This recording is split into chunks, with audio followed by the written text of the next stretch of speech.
আলোচনা করব বংশগতির আণবিক ভিত্তি।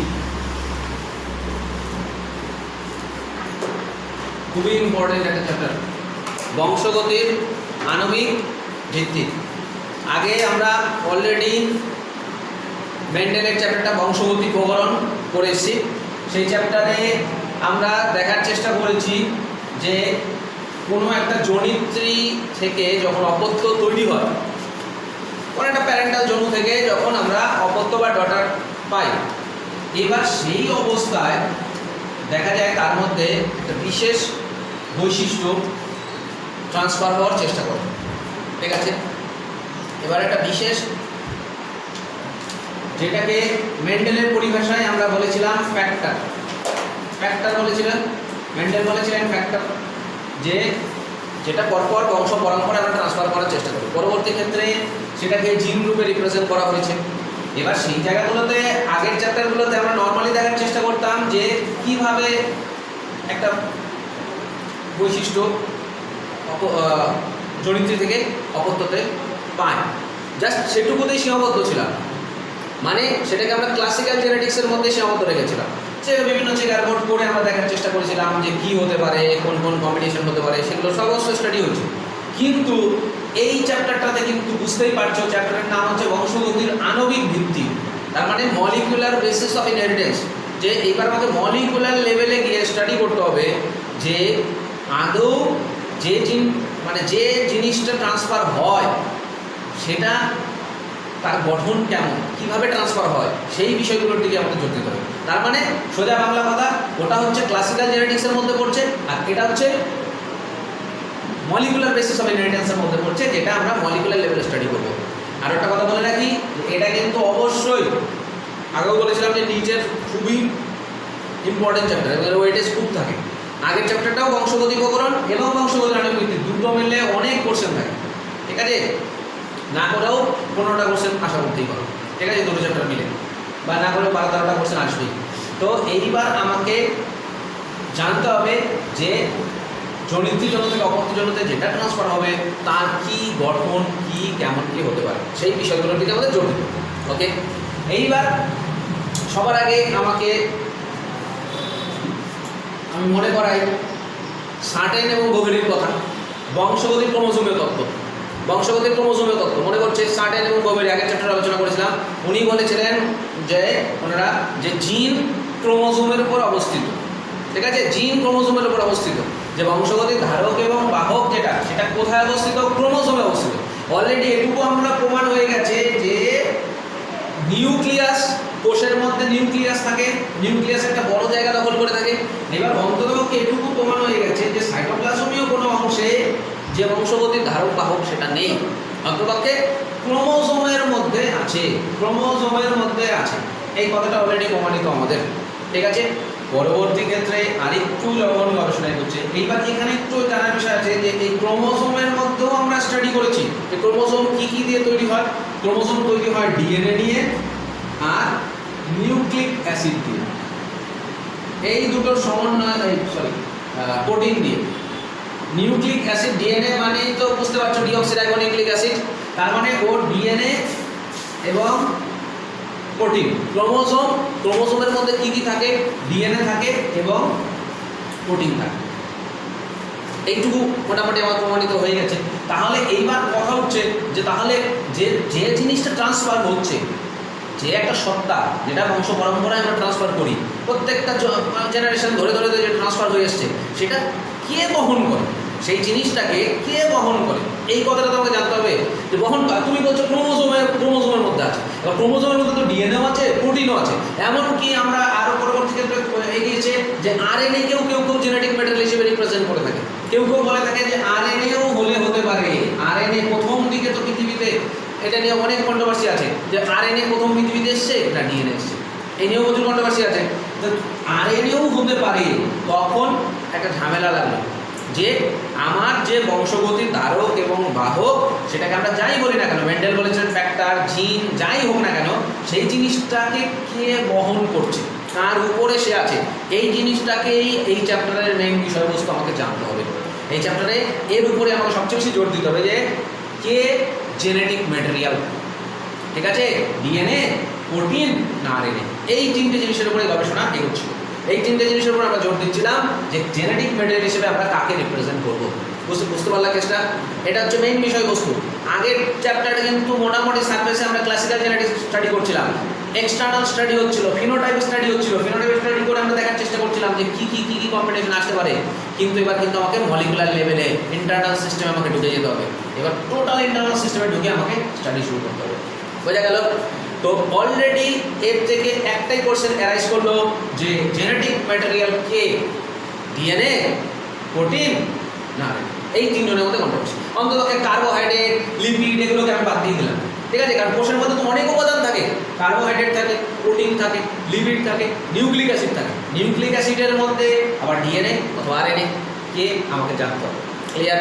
আচ্ছা, এইবার তাহলে ফার্স্ট আমাদের শুরু হচ্ছিল গবেষণা এক্সপেরিমেন্টগুলো। তাহলে এইবার আমাকে দেখতে হবে যে কে জেনেটিক ম্যাটেরিয়াল, জেনেটিক ম্যাটেরিয়াল কে। এইবার ফার্স্ট এক্সপেরিমেন্ট করেছিলেন গ্রিফিথ 1928 গ্রিফিথের এক্সপেরিমেন্ট দিয়ে প্রথম ডিএনএ মানে জেনেটিক ম্যাটেরিয়াল কে সেই প্রমাণ শুরু হয়েছিল, ঠিক আছে। তো গ্রিফিথ কি করেছিলেন 1928 খ্রিস্টাব্দে একটা এক্সপেরিমেন্ট করেছিলেন। সেই এক্সপেরিমেন্টটা কি ছিল? এক্সপেরিমেন্টটা হচ্ছে ডিপ্লোকক্কাস নিউমোনি। ডিপ্লোকক্কাস নিউমোনি, বর্তমানে সেটাকে স্ট্রেপ্টোকক্কাস নিউমোনি বলে। স্ট্রেপ্টোকক্কাস নিউমোনি বলে বা ডিপ্লোকক্কাস নিউমোনি আগে নাম ছিল, এখন স্ট্রেপ্টোকক্কাস নিউমোনি বলে একটা বিশেষ ব্যাকটেরিয়া, ঠিক আছে, একটা ব্যাকটেরিয়া। এইবার সেই ব্যাকটেরিয়ার উনি দুটো স্ট্রেনকে বাছাই করেছিলেন। তার মধ্যে একজনের নাম ছিল হচ্ছে R2, আর একজনের নাম ছিল S3, ঠিক আছে, R2 আর S3 এই দুটো স্ট্রেন ব্যাকটেরিয়ারই, কিন্তু আবার বলছি একই ব্যাকটেরিয়ার দুটো স্ট্রেন নিয়েছিলেন। এইবার স্ট্রেপ্টোকক্কাস নিউমোনি ব্যাকটেরিয়ার এবার এর সারফেসে দেখা গেছিল একটু এবড়ো-খেবড়ো, মানে রাফ একটু রাফ হয়ে আছে, মানে ওর সারফেসটা, ব্যাকটেরিয়ার সারফেসটা একটু এবড়ো-খেবড়ো হয়ে আছে, ঠিক আছে। আচ্ছা, একটা কথা বলে রাখি, স্ট্রেপ্টোকক্কাস যখন বলবে কক্কাস তখন বুঝবা গোল শেপের ব্যাকটেরিয়াকে সবসময় কক্কাস করে, ঠিক আছে। এটাকে গোল করলেও এটাকে গোল করে দিলে ভালো হবে, ঠিক আছে। এটা এরকম যদি করি, আর যদি বলে ব্যাসিলাস তাহলে মনে রাখবে এরকম রডের মতো দেখতে যে সমস্ত ব্যাকটেরিয়াগুলো হয় সেটাকে বলে ব্যাসিলাস। মনে রাখবে ব্যাসিলাস হলে রড শেপের ব্যাকটেরিয়াগুলোকে ব্যাসিলাস বলে। এই ল্যাক্টোব্যাসিলাস, আমরা টক দইয়ের মধ্যে যেটা ল্যাক্টোব্যাসিলাস থাকে। আর কক্কাস হলে গোল হয়। কিন্তু এর মধ্যে আবার কি বললাম যে সারফেসে কি আছে, একটু রাফ আছে। কেন রাফ আছে? রাফ থাকার কারণটা স্টাডি করতে গিয়ে ওরা দেখেছে যে ওর বাইরে ক্যাপসুল বা স্লাইম লেয়ার বলে ক্যাপসুল স্তর নেই। যার সারফেসে ক্যাপসুল স্তর থাকবে সে কি হবে, স্মুথ হবে। আবার বলছি যে এই ব্যাকটেরিয়াটার বাইরে এরকম একটা স্তর আছে, স্লাইম লেয়ার বা ক্যাপসুল স্তর। 11 যেটা স্টাডি করেছি যে ওটা থাকলে ও প্রোটেক্টিভ হয়, মানে ও নিজেকে কোনো একটা ফ্যাগোসাইটোসিস পদ্ধতিতে গ্রাস করাটা অত সহজ হয় না।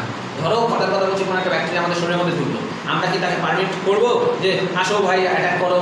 আমার ইমিউন সিস্টেম নিশ্চয়ই ওকে জাগ্রত হবে, দিয়ে ওর এগেনস্ট আমি অ্যান্টিবডি তৈরি করার চেষ্টা করবো, দিয়ে ওকে মারার চেষ্টা করবো। এবার কিন্তু দেখা গেছে যাদের ক্ষেত্রে এই স্লাইম স্তর আছে বা ক্যাপসুল স্তর আছে, ঠিক আছে, বাইরে যে আছে সে কী হবে, স্মুথ প্রকৃতির হবে, মানে স্মুথ, এর জন্য এস। আর এটা যদি অমসৃণ টাইপের হয় তাহলে রাফ R2, ঠিক আছে। এইবার তোমাকে খালি মনে রাখতে হবে যে একে কিন্তু মারা অত সহজ না, কিন্তু একে তুলনামূলক ফ্যাগোসাইটোসিস তুমি গ্রাস করতে পারবে। তাহলে বলো তো কে ক্ষতিকারক কে অক্ষতিকারক আমাদের জন্য? ওইটা R2 ক্ষতিকারক, S3 ক্ষতিকারক। মানে S3 কে তুমি মারতে পারছো না, তো তোমার ইমিউন সিস্টেম ওকে মারতে পারছে না, তাহলে কে ক্ষতিকারক? অবশ্যই এটা ক্ষতিকারক, আর এটাকে আমরা বলে থাকি ভিরুলেন্ট টাইপ, ঠিক আছে, ক্ষতিকারক। আর এটাকে আমরা বলে থাকি অক্ষতিকারক। আচ্ছা, আমি ব্যাকটেরিয়াটার নাম কি বলেছিলাম? Streptococcus pneumoniae. তার মানে নিউমোনিয়া রোগ সৃষ্টি করে, ঠিক আছে, ফুসফুসের অ্যালভিওলাইতে সংক্রমণ সৃষ্টি করে। তো এই ব্যাকটেরিয়াটা যদি সংক্রমণ হয় তখন নিউমোনিয়া হওয়ার কিন্তু আসলেই যে সবসময় আমাদের হবে তার কোনো মানে নেই। আমাদের ইমিউন সিস্টেম ওকে ওর এগেনস্টে প্রতিরোধমূলক ব্যবস্থা গড়ে তোলার অবশ্যই চেষ্টা করবে এবং ওকে মারার চেষ্টা করবে।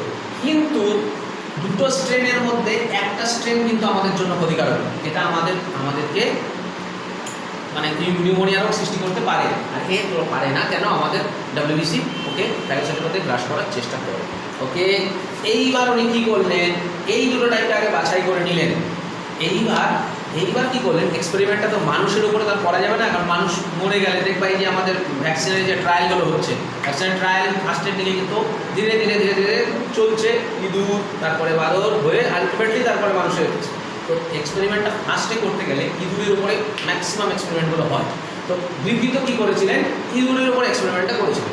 এইবার ইঁদুরের উপরে যে এক্সপেরিমেন্টটা হয়েছিল সেই এক্সপেরিমেন্টে উনি দুটো স্ট্রেনকেই আগে বাছাই করে নিয়েছিলেন।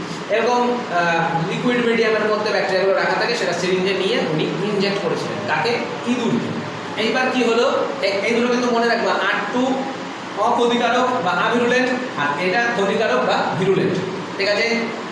আচ্ছা, এইবার কি হলো? ইঁদুরের উপরে এক্সপেরিমেন্ট শুরু হলো। এটা কিন্তু পরীক্ষায় HS পরীক্ষা তো আসে, গ্রিফিথের পরীক্ষা ছোট্ট করে খালি ইঁদুর আঁকতে হবে না, ইঁদুরের ছবি আঁকতে হবে না, খালি ইঁদুর লিখে দেবা। ইঁদুরের উপর এক্সপেরিমেন্ট হয়েছিল।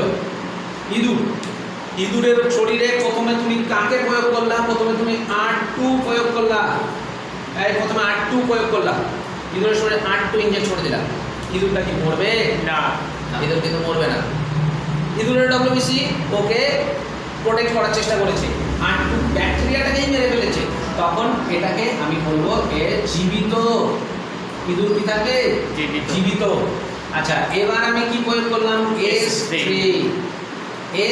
প্রয়োগ করলাম। S3 প্রয়োগ করার পর ইঁদুর কিন্তু মরে গেল। এইবার কি হলো? S3 কিন্তু আমি কি করলাম? তাপ প্রয়োগ করলাম। মানে ওই যে কালচারটা নিলাম, কালচারটা নিয়ে ওকে প্রচণ্ড হিট করলাম। হিট করে করে করে করে করে তারপরে ওটাকে সিরিঞ্জে নিয়ে ইঁদুর ইনজেক্ট করলাম। কিন্তু ইঁদুর জীবিত, মরল না। ইঁদুর জীবিত থেকে গেল। ইঁদুর জীবিত থেকে গেল। তার মানে কি? তাপ প্রয়োগের ফলে ওর ব্যাকটেরিয়ার অ্যাক্টিভিটি কমে গেছে, কোনো একটা কিছু হয়েছে, কিছু একটা হয়েছে। এইবার বলো, এতে তো মরেনি, R2 তেও মরেনি। এইবার উনি কী করেছিলেন? ওই তাপ প্রয়োগের ফলে S3 আর R2 এই দুটোকে মিক্স করে দিয়েছিলেন। মিক্স করে দিয়ে তাহলে কি লিখবো আমি? R2 আর S3 এই দুটোকে যখন উনি ইঁদুরে ইনজেক্ট করলেন, এইবার তুমি বলো তো R2 তে কি মরেছিল? না। S3 তাপে কি মরেছিল? না। মরেছিল কি? না। তাহলে নিশ্চয়ই ইঁদুর জীবিত থাকার কথা ছিল, কিন্তু ইঁদুর মরে গেল। এইবার লেগে গেল ফাটকা। কি ব্যাপার? তাপ প্রয়োগেও মরেনি, আমি আলাদা আলাদা এক্সপেরিমেন্ট করে করে করে করে দেখিয়ে দিয়েছি গ্রিফিথ। এই দেখো, এটা হচ্ছে, কিন্তু এই দুটোকে যখন মিক্স করে দেওয়া হলো তখন কি হলো? তখন মনের মধ্যে কোশ্চেন জাগলো যে তাহলে ইঁদুরটা কেন মারা গেল? তখন উনি কিন্তু বুঝতে পেরেছিলেন যে এখানে অনেকে ভাবতো যে S3 বোধহয় আবার জীবিত হয়ে উঠেছে। মানে S3কে তাপ, মানে গল্পটা কেমন? তাপ যদি দেওয়া হয় ব্যাকটেরিয়াটা মরে যায়। এবার ওনার মানে অনেকে বক্তব্য যে S3 বোধহয় আবার তাহলে জীবিত হয়ে, কারণ R2 তো মারার ক্ষমতা নেই, তার মানে S3 আবার অ্যাক্টিভ হয়ে গেছে, না হলে দুটো মরলো কেন? কিন্তু গ্রিফিথ বলেছিলেন না, এক্ষেত্রে ট্রান্সফরমেশন বলে একটা বিশেষ প্রসিডিওর আছে। ট্রান্সফর্মিং প্রিন্সিপাল বলে একটা জিনিস আছে। সেই ট্রান্সফর্মিং প্রিন্সিপালই কি করেছে? S3 আর জীবিত হয়নি। S3 ওই ট্রান্সফর্মিং প্রিন্সিপাল কি করেছে? R2কে অ্যাক্টিভ হতে সাহায্য করেছে, মানে R2কে S3-র মতো করে অ্যাক্টিভ হতে সাহায্য করেছে, একটা বিশেষ ট্রান্সফর্মিং প্রিন্সিপাল। এবার কনসেপ্ট মানে যাচ্ছে ট্রান্সফর্মিং প্রিন্সিপালটা কে? তাহলে গ্রিফিথ বলেছিলেন যে অ্যাকচুয়ালি ওটা ডিএনএ। ঠিক আছে? যে ডিএনএ এর কিছু মানে গল্পটা কেমন, যে ওই যে বাইরে ধরো স্লাইম লেয়ার, ওইটা তৈরির জন্য দায়ী যে জিন, একটা বিশেষ জিন, তো আজকে R2 বানাতে পারছে না, S3 বানাতে পারছে। তার মানে ওই জিনটার ক্ষেত্রে অ্যাক্টিভ নেই বা নেই, আর S3-র ক্ষেত্রে ওই জিনটা আছে। কোনো একটা বৈশিষ্ট্যের জন্য তো রেসপন্সিবল জিন দায়ী থাকে। এবার S3 কি হয়েছে, S3 হয়তো ক্যাপসুল তৈরির জিন আছে, R2 নেই। এবার S3 কি করেছে, ওই জিনটাকে ওকে দান করেছে, ওকে দান করে গেছে। দান করে গেছে বলছে ভাই তুইও নিজ বাইরে জ্যাকেট বানা, জ্যাকেট বানালে তুই নিজেকে বাঁচাতে পারবি। তখন কি হচ্ছে, এ ভিরুলেন্টের মতো করে নিজেকে বিহেভ করাচ্ছে, ভিরুলেন্টের মতো করে নিজেকে বিহেভ করাচ্ছে, ও নিজেকে ক্ষতিকারক হিসেবে কনভার্ট করে দিয়েছে। তখন এই কিন্তু মারা গেছে। এবার এটা অবধি গ্রিফিথ করেছিলেন, তারপরে গ্রিফিথের কিন্তু মৃত্যু হয়েছে, ঠিক আছে, গ্রিফিথ মারা গেছিলেন। কিন্তু এটা নিয়ে একটু কন্ট্রোভার্সি আরও তৈরি হচ্ছিল। এবার মনে সবাই বলছে যে তোমরা কী করে শিওরলি বলতে পারছো যে এটা ডিএনএ জেনেটিক মানে প্রিন্সিপাল হিসেবে ট্রান্সফর্মিং প্রিন্সিপাল হিসেবে কাজ করছে, অন্যরাও তো আছে ওখানে, মানে আরএনএ থাকতে পারে, প্রোটিন থাকতে পারে, ওরা নয়, সেটা তুমি কি করে বিশ্বাস করাতে পারবা? আর বিজ্ঞান এমন একটা জিনিস, আমি তোমাকে মুখে বললাম আর তুমি বিশ্বাস করে নেবে, এটা হতে পারে না। আমি যতই বলি না কেন যে তুমি আর তোমার যত বড় সায়েন্টিস্ট হোক, টিচার হোক, কোনো প্রমাণ ছাড়া বিজ্ঞান তুমি বিশ্বাস করে না। এটাই বিজ্ঞান দেখানোর চেষ্টা করো যে একটা সুন্দর পরীক্ষা করতে হবে তোমাকে, তারপরে সেটা পর্যবেক্ষণ করে সিদ্ধান্তে পৌঁছাতে হবে। তুমি আজ খুবই একটা গল্প আমি বলে দিলাম যে এটা ডিএনএ, বিশ্বাস হবে না। যাই হোক, গ্রিফিথ যেটা বলেছিলেন, গ্রিফিথের পথটা কিন্তু ঠিকই ছিল। গ্রিফিথ ঠিকই বলেছিলেন যেখানে ট্রান্সফর্মিং প্রিন্সিপাল S3 কিন্তু আর জীবিত হয়নি। S3-র ওই বিশেষ ট্রান্সফর্মিং প্রিন্সিপাল এসে R2-কে ভিরুলেন্টে কনভার্ট করেছে, ভিরুলেন্টে কনভার্ট করেছে, যার জন্য কিন্তু মারা গেছে। কিন্তু এবার আমাকে প্রমাণ করতে হবে ট্রান্সফর্মিং প্রিন্সিপালটা কে, ডিএনএ, আরএনএ না প্রোটিন। এই তিনটে ডিএনএ, আরএনএ নাহলে প্রোটিন, তিনজনের মধ্যে, অন্তত তিনজনের মধ্যেই হবে। এবারে তিনজনের মধ্যে হবে, তখন এক্সপেরিমেন্টটাকে এগিয়ে নিয়ে গেছিলেন অ্যাভারি, ম্যাকলিওড অ্যান্ড ম্যাকার্টি। অ্যাভারি, ম্যাকলিওড অ্যান্ড ম্যাকার্টি, এদের সালটা ছিল ম্যাকার্টি, এরা 1928-এর গ্রিফিথের পর 1944, অনেকদিন পার হয়ে গেছে গ্রিফিথের এক্সপেরিমেন্ট হওয়ার পর। গ্রিফিথ কিন্তু 1928। আচ্ছা, যদি বলে রাখি পরীক্ষায় যদি গ্রিফিথের এক্সপেরিমেন্ট দেয়, তোমাদের এইটুকুই লিখতে হবে, গ্রিফিথের কথা একটু বলে নেবা, বলে ইঁদুরের কোন ব্যাকটেরিয়াকে ব্যবহার করেছিলেন, কোন স্ট্রেন, কোনটা ক্ষতিকারক কোনটা অক্ষতিকারক, তারপরে ইঁদুরের প্রয়োগ করলেন দেখলেন, তারপরে বলে দেবে ট্রান্সফর্মিং প্রিন্সিপাল S3 থেকে দিয়ে R2-কে ভিরুলেন্টে কনভার্ট করেছিলেন। এই অবধি গ্রিফিথের এক্সপেরিমেন্ট কিন্তু সীমাবদ্ধ, ঠিক আছে। তারপরে পরবর্তী ক্ষেত্রে অ্যাভারি, ম্যাকলিওড অ্যান্ড ম্যাকার্টি, ঠিক আছে, আমি সংক্ষেপে লিখে রাখছি, অ্যাভারি, ম্যাকলিওড আর ম্যাকার্টি, ঠিক আছে, এই তিনজন। কত সাল? 1944, 1944। ওনারা কিন্তু এক্সপেরিমেন্টটাকে আরেকটু এগিয়ে নিয়ে গেলেন, ওনারা বললেন যে না, গ্রিফিথের এক্সপেরিমেন্ট একদম ঠিক ছিল, গ্রিফিথের এক্সপেরিমেন্টের ট্রান্সফর্মিং প্রিন্সিপাল যেটা, সেটা ঠিকই আছে। আচ্ছা, একটা কথা বলে রাখি, ট্রান্সফরমেশন সম্বন্ধে একটু আইডিয়া দিয়ে দিই। এটা ব্যাকটেরিয়া চ্যাপ্টারে থাকে। অ্যাকচুয়ালি গল্পটা হচ্ছে কেন, এটা ধরো একটা ব্যাকটেরিয়া, ঠিক আছে, ব্যাকটেরিয়ার নিজস্ব একটা জিনোম আছে, একটা ডিএনএ আছে। এছাড়া আরও অনেক গল্প আছে ব্যাকটেরিয়ার মধ্যে প্লাজমিড থাকে, এগুলো বায়োটেকনোলজি চ্যাপ্টারে আলোচনা করবো আমি, প্রচুর পড়াশোনা করতে হবে নিয়ে ওকে। এখানে নর্মাল জিনোম আছে, ডিএনএ, আমাদের যেমন জিনোম আছে, আমাদের যেমন ক্রোমোজোমের ডিএনএ, ওরও তো ডিএনএ আছে। এইবার ট্রান্সফরমেশন এমন একটা বিশেষ প্রসিডিওর, বলা হচ্ছে বাইরে থেকে উন্মুক্ত বা নেকেড ডিএনএ, উন্মুক্ত ডিএনএ এরকম করে ব্যাকটেরিয়ার কাছে আসবে, ঠিক আছে, ব্যাকটেরিয়ার কাছে আসবে। এবার আসার পর এর মধ্যে দুটো স্ট্র্যান্ড না, এর অনেক প্রসেস আছে, ঠিক আছে, প্রসেস করতেও হয়, কিন্তু আমাদের অত লাগবে না, জাস্ট বিষয়টা জেনে রাখো।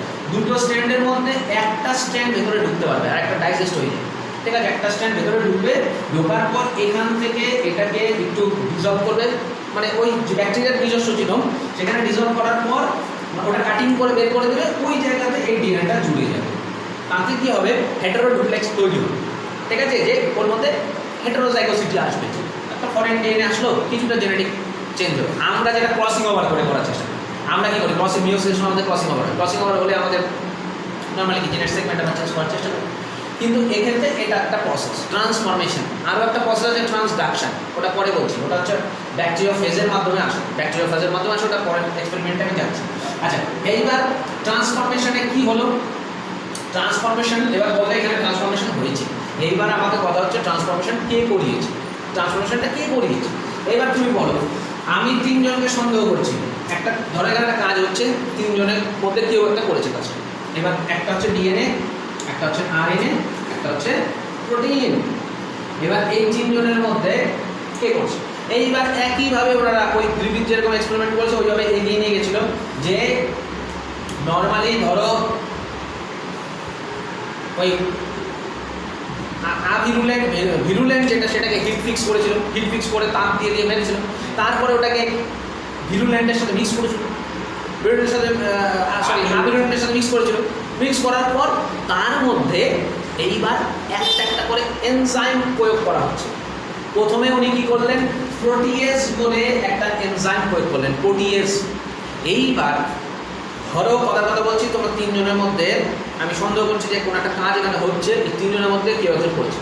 এইবার আমি একজনকে না মার্ক করে রেখে দিয়েছি বা আটকে রেখে দিয়েছি, কোনো আবদ্ধ করে রেখে দিয়েছি। ও কোনো মতে কাজটা করতে পারবে না, আমি অন্তত ওকে আটকে রেখেছি। তারপরেও দেখা গেল কাজটা করছে, তাহলে আমি কি বলতে পারবো যে ওই কাজটার জন্য অন্ততপক্ষে ও রেসপন্সিবল না। এইবার আমি কি করলাম, প্রথমে প্রোটিয়াস প্রয়োগ করলাম। ওই এক্সপেরিমেন্টটা হওয়ার বললো, তার মধ্যে প্রোটিয়াস দিয়ে দিল। এবার প্রোটিয়াস দিয়ে দিলে কী হবে, প্রোটিনটা ডিভেলপ মানে প্রোটিনকে নষ্ট করে। প্রোটিয়াসের কাজ হচ্ছে প্রোটিনকে ধ্বংস করবে। এইবার প্রোটিন যদি জেনেটিক মানে ওই ট্রান্সফর্মিং প্রিন্সিপাল হতো, তাহলে নিশ্চয়ই ট্রান্সফরমেশন প্রসেস হতো না, তাহলে ওই ভিরুলেন্টে কনভার্ট হতো না, তাই কি না? তা সত্ত্বেও দেখা গেছিলো ট্রান্সফরমেশন হয়েছে। তাহলে আমি কি বলবো যে অন্ততপক্ষে প্রোটিন দায়ী না, বলতে পারবো কি পারবো না? অন্ততপক্ষে বলতে পারবো যে প্রোটিন দায়ী না। বোঝা গেল কেসটা? প্রোটিয়াস প্রয়োগ করলাম। এবার আরএনএস প্রয়োগ করলাম, প্রথমে প্রোটিয়াস প্রয়োগ করলাম, তারপরে আরএনএস প্রয়োগ করলাম। আরএনএস প্রয়োগ করলেও দেখলাম তাতেও হচ্ছে কি ব্যাপার, ট্রান্সফরমেশন তাও হয়েছে। তাহলে আরএনএও রেসপন্সিবল না। এখন অন্ধভাবে আমি ডিএনএর উপরে ভরসা করবো না, আমি এক্সপেরিমেন্টে দেখিয়ে দিয়েছি ওরা কি করেছে, ডিএনএস প্রয়োগ করে দিয়েছে।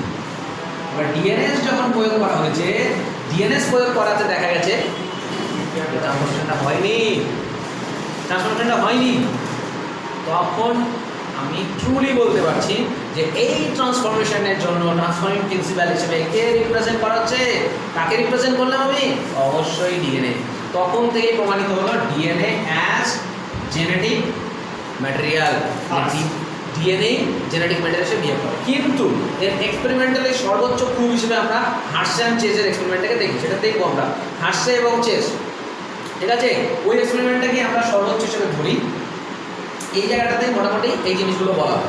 তাহলে গ্রিফিথের এক্সপেরিমেন্ট অবধি বলেছিল ট্রান্সফর্মিং প্রিন্সিপাল ডিএনএ হতে পারে, কিন্তু এটাকে এক্সপেরিমেন্টালি প্রুফ হিসেবে অ্যাভারি ম্যাকলিওড অ্যান্ড ম্যাকার্টি তিনজন সায়েন্টিস্ট 1944 ওনারা ওইভাবে দেখানোর চেষ্টা করেছিলেন যে প্রোটিয়াস প্রয়োগ করার পরেও ট্রান্সফরমেশন হচ্ছে। সুতরাং প্রোটিন রেসপন্সিবল না, আরএনএস প্রয়োগ করার পরেও ট্রান্সফরমেশন হচ্ছে, আরএনএ রেসপন্সিবল না, আর ডিএনএস প্রয়োগ করার পরেও হচ্ছে। ডিএনএ প্রয়োগ করলে দেখা যাচ্ছে হচ্ছে না, তার মানে ডিএনএ অ্যাজ জেনেটিক ম্যাটেরিয়াল আমার প্রুভ হলো। বোঝা গেল? ক্লিয়ার একদম? কোনো অসুবিধা নেই তো? আচ্ছা, এবার যেটা আমাদের করতে হবে যে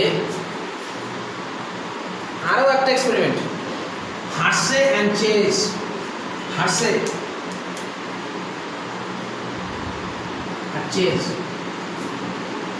সালটা কত, সালগুলো একটু অবশ্যই মনে রাখবা। 1952, ঠিক আছে?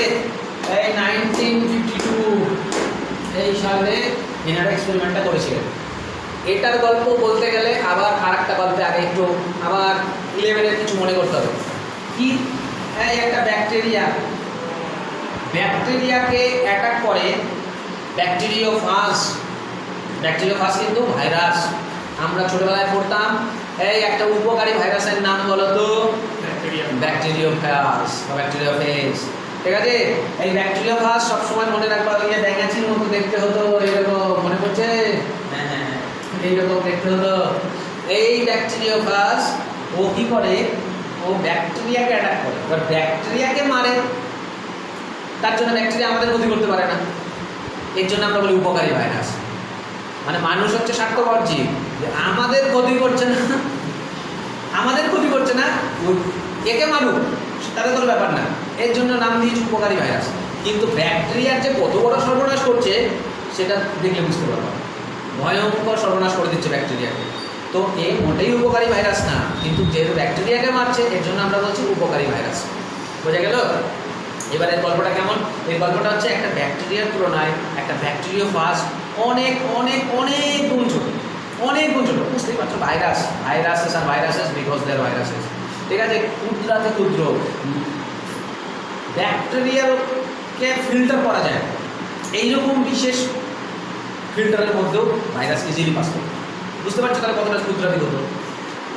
এইবার এ কী করে, ও ব্যাকটেরিয়ার উপরে সে বসার পরে মেকানিজম আছে একদম পুরো যে ড্রিল মেশিন দিয়ে ফুটো হয় না, ওয়ালে ফুটো করলে আমরা ড্রিল মেশিন দিয়ে ফুটো করি, ওই রকম ওর মানে চ্যানেলের মতো আছে, ঠিক আছে? ওটা দিয়ে ও ঘুরিয়ে ঘুরিয়ে ওটাকে ফুটো করে এই ওয়ালটাকে রাপচার করে। কার ওয়াল? ব্যাকটেরিয়ার ওয়ালটা রাপচার করার পর ওর হেডের মধ্যে, এই হেড পার্টের মধ্যে ওর এরকম একটা হেড পার্ট আছে ব্যাকটেরিয়া ফেজের, এরকম একটা হেড মতো অংশ আছে, হেড। আর এই অংশটা এরকম নেক পার্ট, এরকম প্লেট, এখানটা বেস প্লেট থাকে, এখান থেকে এরকম এরকম স্পাইকগুলো থাকে, এরকম হচ্ছে মোটামুটি গঠন। এর মধ্যে জেনেটিক ম্যাটেরিয়াল থাকে, নাম হচ্ছে ডিএনএ। এই জেনেটিক ম্যাটেরিয়াল কিন্তু ডিএনএ। এটা হচ্ছে ভাইরাস, এটাকে ক্লিয়ার করো, এই জায়গাটা না বুঝলে কিন্তু হবে না। এটা হচ্ছে ভাইরাস আর এটা কি? ব্যাকটেরিয়া। ব্যাকটেরিয়া। এটা হচ্ছে ব্যাকটেরিয়া। কে কাকে অ্যাটাক করবে? একে অ্যাটাক করবে। এইবার ও বলেছে আমি আমার গোটা বডি নিয়ে ঢুকবো না, আমি শুধুমাত্র আমার জেনেটিক ম্যাটেরিয়ালটাকে ওর মধ্যে ইনকর্পোরেট করিয়ে দেবো, ওটা ভেতরে ভেতরে মাল্টিপ্লাই করবে, মাল্টিপ্লাই করে পরে যখন আমার এখান থেকে তৈরি হয়ে যাবে তখন ডিএনএ থেকে আমি আরএনএ বানিয়ে নেব, আরএনএ থেকে প্রোটিন বানিয়ে নেব, কোনো সমস্যা নেই।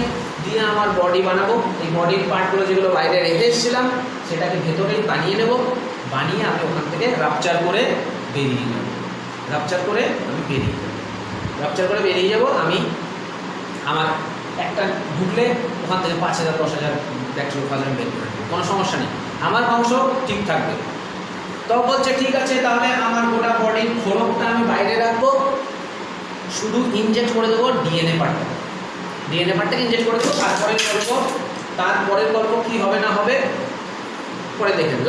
লাইটিক সাইকেল বলে 11-এ আমরা স্টাডি করেছি, মানে সোজা বাংলা কথা ব্যাকটেরিয়াকে একদম ধ্বংস করে দেবো। ধরো তোমার বাড়ি থেকে এসে তোমার জিনিসপত্র সব ইউজ করে, তোমার সমস্ত কিছু ইউজ করছে, তোমাকে চুপচাপ খালি বসিয়ে রেখে দিচ্ছে, এইরকম খেলা।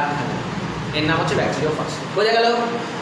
এবার একটা কথা বলে রাখি, ভাইরাসের শরীরে দুটোই পার্ট আছে, এক হচ্ছে প্রোটিনেসিয়াস পার্ট, যেটাকে আমরা বলি ক্যাপসিড। কি বলি? ক্যাপসিড। ওটা প্রোটিন দিয়ে নির্মিত। আর ভেতরের ডিএনএ পার্টটা সেটা nucleic acid, either DNA or RNA. এটাই হচ্ছে মানে ভাইরাসের গল্প, আর কিচ্ছু নেই।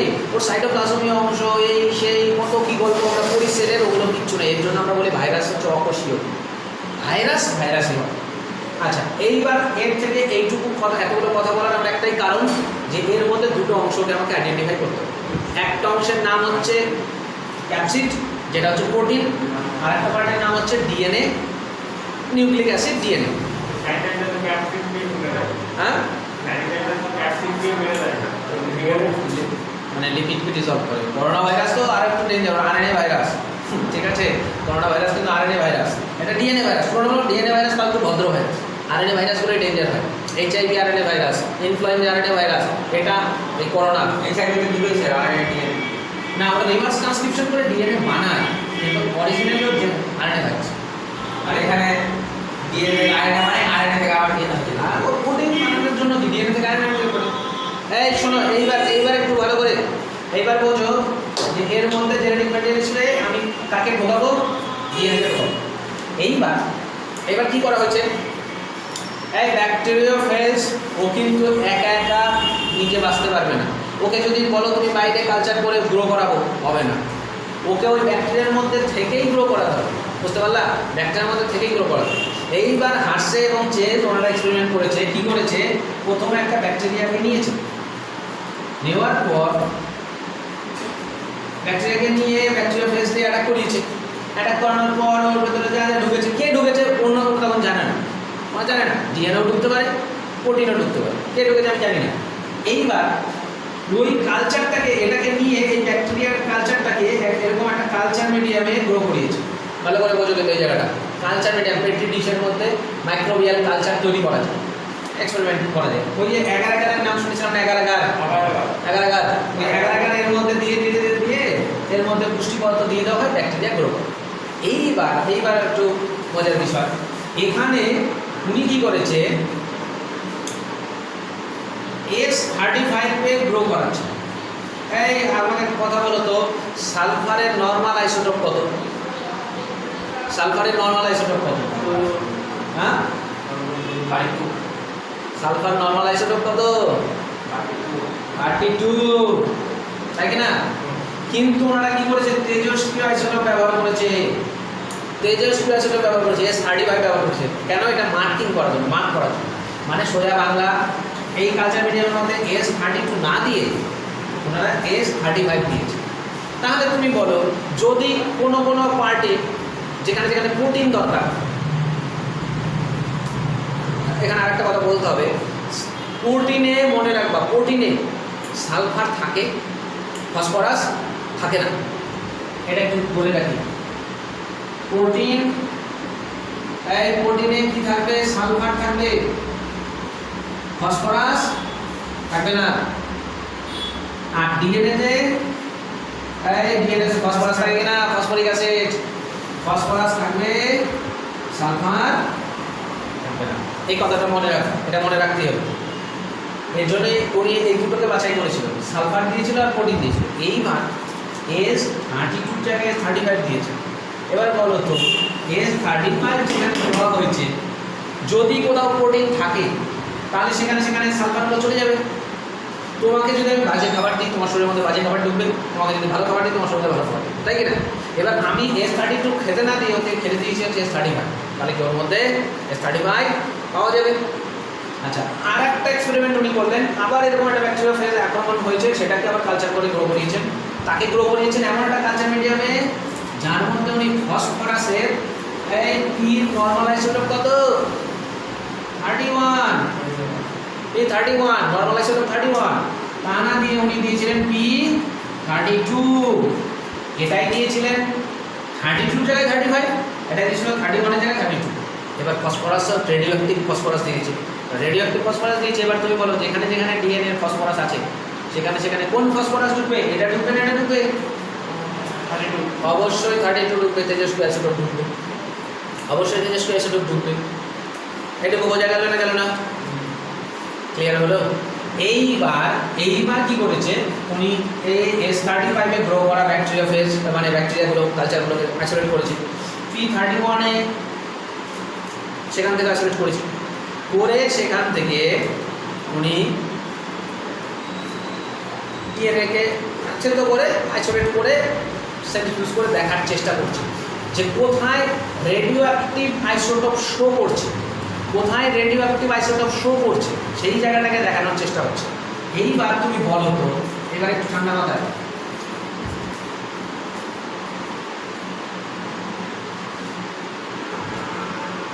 বন্ধ করে দেবো,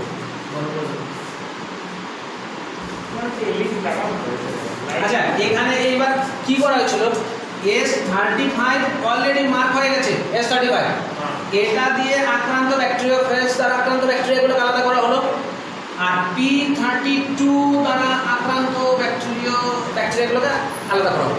ঠিক আছে, এইগুলো ব্যাকটেরিয়াকে আলাদা করার পর এইবার ওই রকম বিশেষ ব্যাকটেরিয়া ফেজগুলো, এবার দেখো ব্যাকটেরিয়াকে মারার পর ব্যাকটেরিয়া ফাজ তো বেরোবে। এবার তার মানে ওই ব্যাকটেরিয়া ফেজের মধ্যে যেখানে যেখানে প্রোটিন আছে সেখানে সালফার চলে যাবে, আর যেখানে যেখানে ডিএনএ আছে সেখানে ফসফরাস চলে যাবে। এইবার আমি কি করলাম, S35 দিয়ে একটা ব্যাকটেরিয়াকে অ্যাটাক করালাম আলাদা করে এক্সপেরিমেন্ট করে, কিন্তু ঠিক আছে, আর P32 দিয়ে আর একটা ব্যাকটেরিয়াকে আক্রান্ত করালাম। এতক্ষণ পর্যন্ত আমি এগুলোই বলছিলাম, কিন্তু এতক্ষণ তো এক্সপেরিমেন্টে এই জিনিসগুলো হলো, যেমন তো মার্কিং করতে হবে, নর্মাল হলে চেনা যাবে না। এবার আমি কি করলাম, নর্মাল আইসোটোপের জায়গায় S35টা ব্যবহার করলাম, আর নর্মাল ফসফরাসের জায়গায় আমি P32 ব্যবহার করলাম। এবার ওই রকম আমরা ব্যাকটেরিয়া ফার্স্টটাকে চিহ্নিত করলাম, চিহ্নিত করে এটাকে একটা ব্যাকটেরিয়াকে অ্যাটাক করলাম, এটাকে একটা ভাইরাস অ্যাটাক করলাম। ব্যাকটেরিয়া ফার্স্ট মানে ভাইরাস, ব্যাকটেরিয়া ফেজ দিয়ে ব্যাকটেরিয়াকে অ্যাটাক করলাম, এইবার অ্যাটাক করানোর পর এইবার কি হবে, এইবার কি করা হয় একটু বোঝার চেষ্টা করো। এখানে ধরো খোলকটা আছে, ভেতরে কেউ ঢুকছে, এবার ভেতরে কে ঢুকছে এটাকে আমাকে এক্সপেরিমেন্টালি প্রুভ করতে হবে। এটাই হয়তো এটাও আছে। এইবার এই ব্যাকটেরিয়াগুলোকে নিয়ে ব্লেন্ডার বলে একটা যন্ত্রের মাধ্যমে যে বাড়িতে মিক্সি ইউজ করি ওইরকম ব্লেন্ডার মধ্যে ঘোরানো হলো।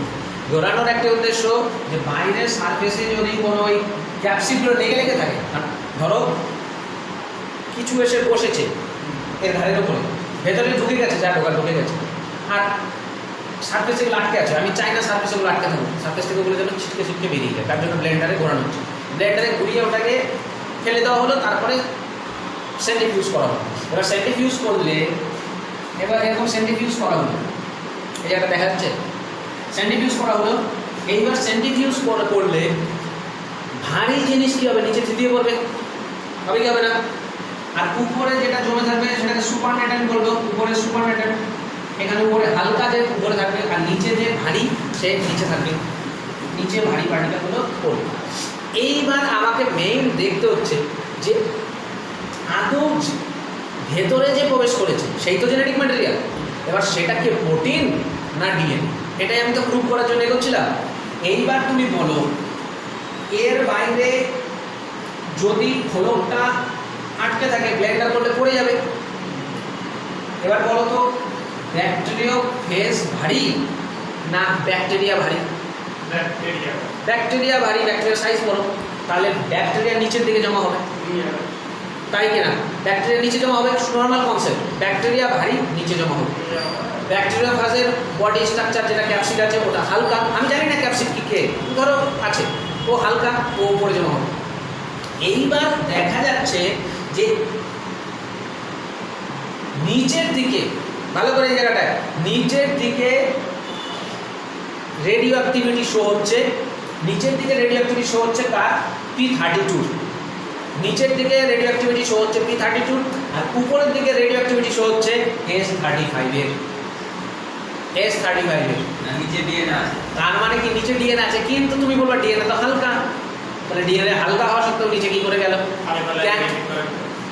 আমি বললাম এটা এটা করলো ব্লেন্ডারে ঘোরানো, তারপর সেন্ট্রিফিউজ করে ভারী পার্টিকেল নিচে জমলো, হালকাগুলো উপরে জমলো, ঠিক আছে।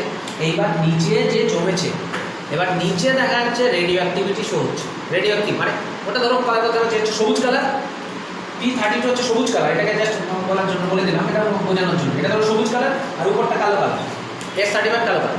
এবার দেখা যাচ্ছে সবুজ কালারটা নিচে পাওয়া যাচ্ছে আর কালো কালারটা উপরে পাওয়া যাচ্ছে। এবার তুমি বলো ভারী কে? ব্যাকটেরিয়া ভারী, ব্যাকটেরিয়া ভারী নিচে আছে, আবার ওর মধ্যে দেখা যাচ্ছে রেডিও অ্যাক্টিভিটি শো হচ্ছে, তার মানে কি ব্যাকটেরিয়ার মধ্যে ডিএনএ ঢুকে গেছে, ব্যাকটেরিয়ার মধ্যে ডিএনএ ঢুকে গেছে, ব্যাকটেরিয়াও নিচে থিতিয়ে পড়েছে, ডিএনএও নিচে থিতিয়ে পড়েছে। আর ব্যাকটেরিয়া ফেসগুলো তো আমি আগেই বলেছিলাম যে বডি স্ট্রাকচার তো বিচ্ছিন্ন হয়ে গেছে, ও বেশ হালকা, ওর মধ্যে তো কত প্রোটিন, প্রোটিনে কী থাকবে? সালফার থাকবে, তো উপরে সালফার শো করছে, তার মানে কি এর মধ্যে কে ঢুকেছিল? ডিএনএ ঢুকেছিল। কেন? যদি আমি ধরে নিলাম ডিএনএ ঢুকিনি, আমি যদি মানতাম যে না প্রোটিনটাই ঢুকেছে, আমি যে তর্কের খাতিরে ধরে নিলাম যে না প্রোটিনটাই ঢুকেছে, এবার প্রোটিনটাই ঢুকেছে, তাহলে তুমি কী বলবা? প্রোটিন ঢুকেছে, তাহলে ভেতরে এই নিচে রেডিও অ্যাক্টিভিটি শো করার কথা ছিল S35 এর, কিন্তু তা তো শো করছে না, শোটা করছে কার? P32। তাহলে DNA as genetic material prove হয়ে গেল। হ্যাঁ, প্রোটিন ডিএনএ থেকে প্রোটিন ভারী, কিন্তু কিন্তু মানে বোঝার চেষ্টা করো, ব্যাকটেরিয়ার শরীরের মধ্যে যদি ডিএনএ ঢুকে থাকে তখন তো ওর পার্ট হিসেবে রিপ্রেজেন্ট করবে। আজকে আমার মধ্যে কেউ ঢুকে আছে, আমি অনেক ভারী, কিন্তু আমার থেকে অনেক হালকা জিনিস, সেও কিন্তু উপরে থাকবে। নর্মাল কনসেপ্ট বোঝা যায়, ধরো একটা হাতি আর একটা মশা, হাতির গায়ে এসে মশা বসেছে, এবার হাতির শরীরের মধ্যে মশা কিছু ইনজেক্ট করে দিয়েছে, কিন্তু মশার বডিটা বাইরে আছে, এবার আমি বিচ্ছিন্ন করে দিয়েছি, নিচে কে যাবে? হাতি যাবে না মশা যাবে? নিচের দিকে হাতি যাবে, কিন্তু হাতির পেটের মধ্যে দেখা গেল একটা হালকা ডিএনএ আছে, তো ওটা তো পেটের মধ্যে দিয়ে শো করছে, বুঝতে পারলে? এরকম একটা কেস। এমনি অত জটিল করার কিছু নেই, নর্মাল কনসেপ্ট বোঝার চেষ্টা করা যে অ্যাকচুয়ালি ভেতরে ডিএনএ ঢুকেছিল, ডিএনএটা ওই সবুজ বর্ণের এই যে দেখা যাচ্ছে, আর কিন্তু এই খোলকগুলো যেহেতু হালকা, খোলকগুলো উপরে জমা হচ্ছে, তুমি বলো খোলকগুলোর থেকে কি ব্যাকটেরিয়া ভারী? অবশ্যই ভারী। ব্যাকটেরিয়া ভারী, ব্যাকটেরিয়া নিচে দিকে নেওয়া হচ্ছে। আচ্ছা, এটা একটা গুরুত্বপূর্ণ এক্সপেরিমেন্ট কিন্তু ট্রান্সফার, এটাকে হার্শেসের এক্সপেরিমেন্ট বলা হয়, ভেরি ভেরি ইম্পর্টেন্ট। আচ্ছা, এবার আরএনএ যদি বলি জেনেটিক বস্তু, এটাকে যদি একটু প্রুভ করার চেষ্টা করি। ডিএনএ নিয়ে তো অনেক আলোচনা হলো, ডিএনএ জেনেটিক ম্যাটেরিয়াল। আচ্ছা, এটা ক্লিয়ার হলো না? হলো না? হ্যাঁ। এটা দেখো, যদি না হয় আবার আলোচনা করবো, কোনো সমস্যা নেই।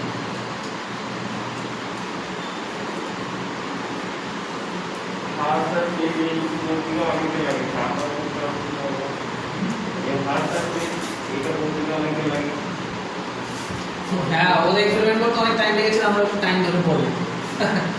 আচ্ছা শোনো, মেইন কিছু না, খুব ঠান্ডা মাথায় একটু চিন্তা করবা, খালি শুধু ভাববা যে প্রোটিনে সালফার আছে, ডিএনএতে ফসফরাস আছে। এবার ফসফরাসটা কোথায় যাচ্ছে আমার সেটাই দেখার বিষয়। আসল মোদ্দা কথা হচ্ছে ফসফরাস কোথায় যাচ্ছে? নিচে যাচ্ছে। এবার ডিএনএ তো হালকা, তা সত্ত্বেও নিচে কি করে গেল? আমরা নিশ্চয়ই ব্যাকটেরিয়ার শরীরের মধ্যে ঢুকেছে, নাহলে যাবে না। সোজা বাংলা বলছে, ব্যাকটেরিয়ার শরীরের মধ্যে ঢুকেছে, তার জন্য নিচে গেছে, নাহলে যেতে পারতো না। আচ্ছা, এইবার যদি আমি বলার চেষ্টা করি, ডিএনএ তো জেনেটিক ম্যাটেরিয়াল আমরা জানি, ঠিক আছে, প্রুভ হয়ে গেল, মোটামুটি নিয়ে চলছে। এবার ডিএনএ নিয়ে অনেক স্ট্রাকচার, সেগুলো আমরা পরে স্টাডি করব। কিন্তু কেউ কেউ বলছে আরএনএও কি জেনেটিক ম্যাটেরিয়াল হতে পারে?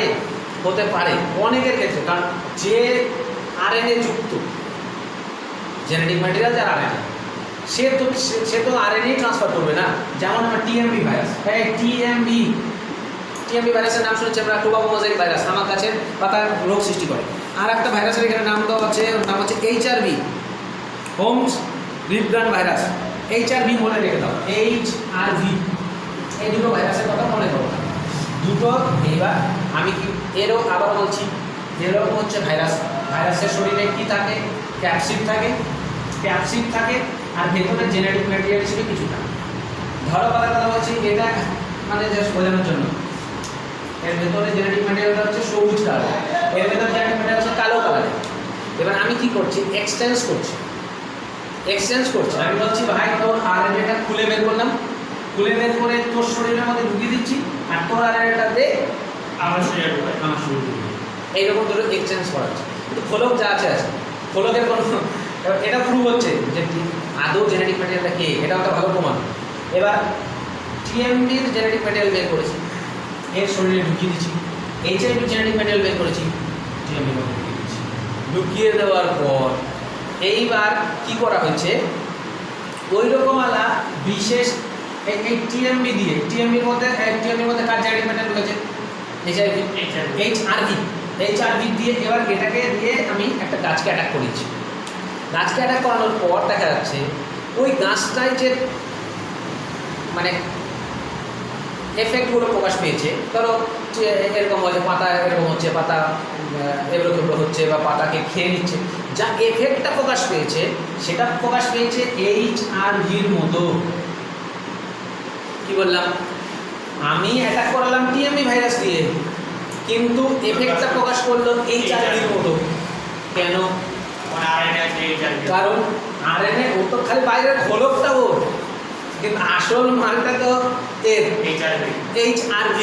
এইচআরভির জেনেটিক ম্যাটেরিয়াল। তো আদৌ তো জেনেটিক ম্যাটেরিয়ালই তো বংশ মানে ক্যারেক্টার প্রকাশে হেল্প করে। তো ওর এফেক্টটা বা সিমটমসটা প্রকাশ পেয়েছে এইচআরভির মতো। তখন থেকে প্রুভ হয়ে যায় আরএনএই হচ্ছে আমার জেনেটিক ম্যাটেরিয়াল। তাদের ক্ষেত্রে যারা আরএনএ যুক্ত, আজকে আমি যদি ভাইরাসগুলো, বিভিন্ন ভাইরাসের কথা বলি, ইনফ্লুয়েঞ্জা ভাইরাস, করোনা ভাইরাস, এগুলো সবই হচ্ছে আরএনএ যুক্ত ভাইরাস। ঠিক আছে?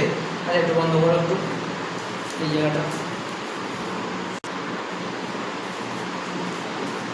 আচ্ছা, এটা এখানেও এই চ্যাপ্টারেও একটু আলোচনা করতে হবে। আগেও আমি আলোচনা করেছিলাম এটা, structure of DNA. DNA structure কী করে তৈরি হয়, molecular structure of DNA, Watson যে মডেলটা দিয়েছিল। তো সেখানেও আমি কিন্তু আগেও বলেছি, জাস্ট একবার করে একটু মনে করিয়ে দিচ্ছি।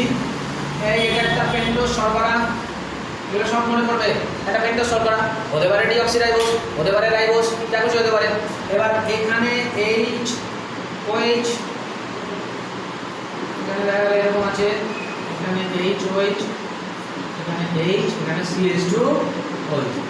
একদম আগের জিনিস, কিন্তু আমি বলেছিলাম এই জায়গাটা যদি OH থাকে তাহলে বুঝতে হবে অক্সিজেন আছে, তার মানে এটা আরএনএ, মানে রাইবোনিউক্লিক অ্যাসিডের শর্করাটা রাইবোজ শর্করা।